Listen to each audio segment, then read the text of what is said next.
मैं कह के आई हूँ भाई को, वो कहीं नहीं है। ऐसा बाजी आप पहले वो आ गया और उसका जैसे खराब हो उससे भी आप आ गए हमारे हमें तो कंप्लेन करनी है। मैं कहा भाई आप मेरी भाभी का खराब हुआ मेरा नहीं खराब हुआ है।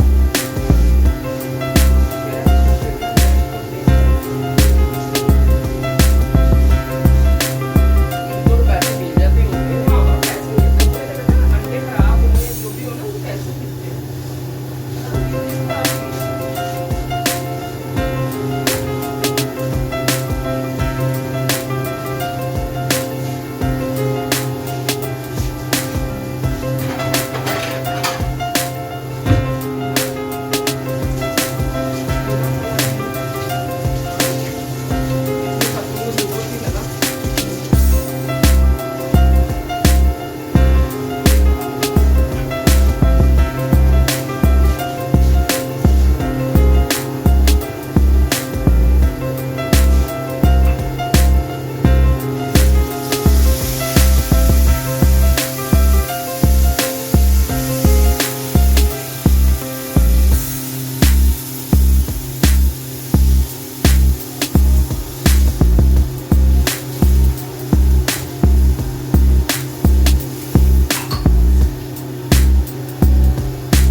शुगर नहीं डाल दी। नहीं आपको साइड ठीक है सारी बना दो।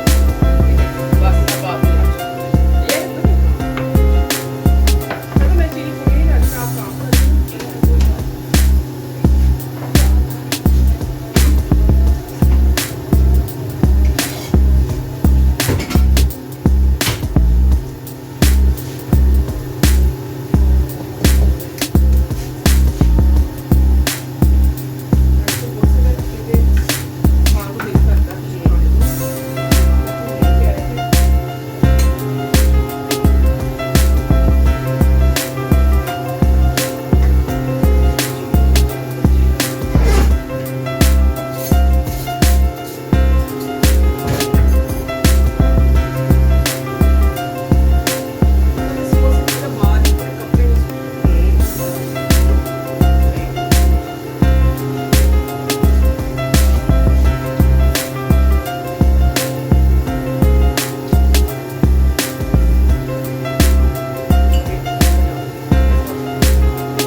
कब तक ओके?